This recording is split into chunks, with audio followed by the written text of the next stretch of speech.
with a huge chip on his shoulder as he holds up that single solitary finger, looking to drop something incredibly impressive and get that loss out of his mind, even though it was the first race of the season. As we speak over Chariot, the silver medalist from Tokyo and world champion in 2019.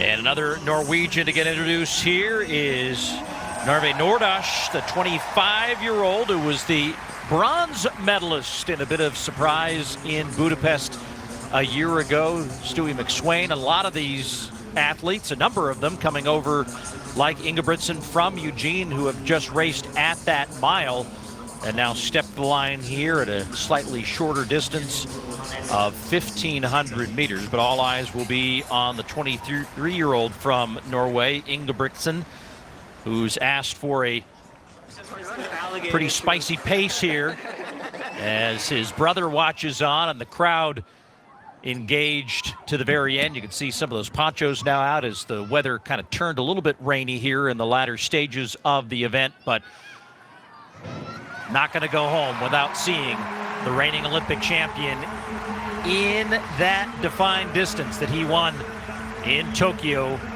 just 3 years ago.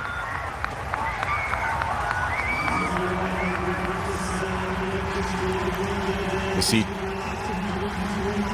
Jakob just hanging out in lane 2, staying out of the fray, biding his time, waiting for the right moment to slide into the rail. He doesn't want to expend too much energy, have to keep a lookout over his shoulder as to not get boxed in, but sitting on the rail, nice position, going to settle in front of the home crowd. So 3 laps to go. You see the target time at 3:29. The world lead right now is 3:31.96 by Reynold Chariot.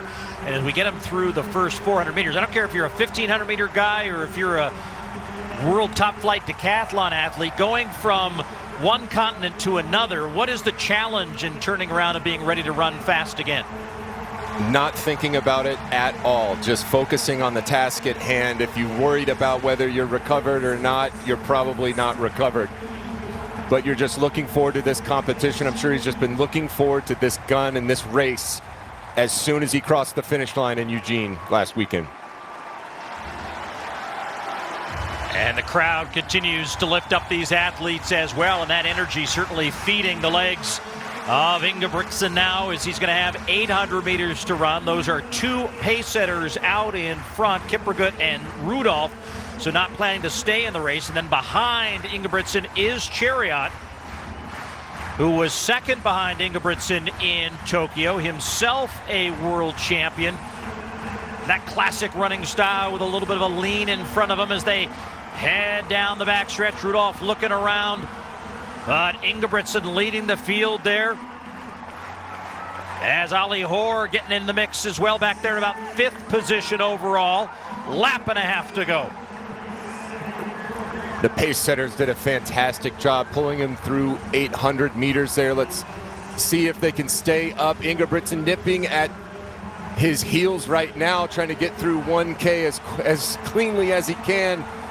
As you mentioned, there's Timmy Chariot, that long loping stride, trying to stay in contact with Jakob as we head into the final lap. Azzedine Habj of France has now moved up into the top 3. He's coming off a great performance, winning in Marrakesh a couple of stops ago. Elliot Giles of Great Britain there in 4th.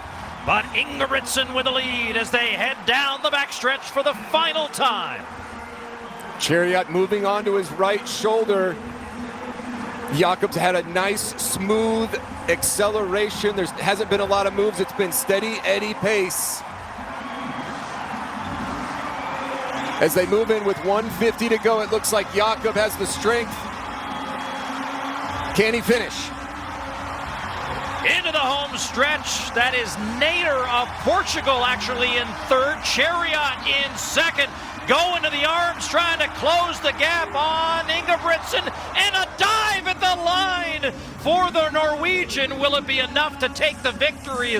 That is a hard way to stop and end a 1,500-meter race, as Chariot was showing all kinds of momentum there in the final strides, but it is going to be Ingebrigtsen on the dive, taking the win here as he celebrates with the crowd to end the night in Oslo.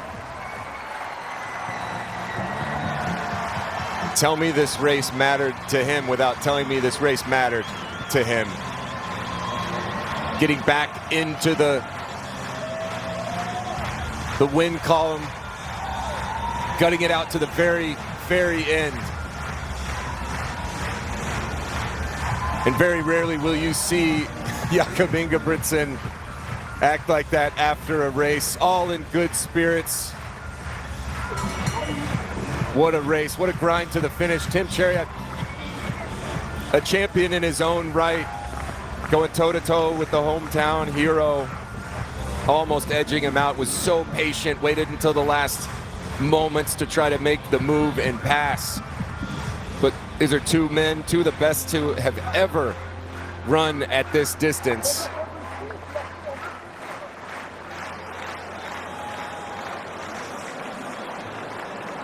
So we watch this final 100 meters and Tim Chariot just running out of real estate. Jakob stays tucked into the rail. Chariot moves out just to the outside. And I thought he actually had it. I thought Chariot might have gotten him right at the very end, but it was that complete and full send of Jakob. You don't see that in many races above 400 meters where athletes are moving that fast and diving across the line. Collecting some of that track rash. He's probably happy that the track's a little bit wet, otherwise it would have been a lot worse for wear. But fantastic seeing him in such good spirits, getting that competitive edge back. Yeah, the mascot here is a strawberry. You might have a raspberry to show for that effort in the final dive, but you know, that's what the fans came to see, was a competitive race, and there is a look at the dive as Ingebrigtsen maybe gets some extra points for artistic merit on that dive and sends a message back to Josh Kerr as that head-to-head battle looming large in one of the major storylines on the road to Paris here in 2024.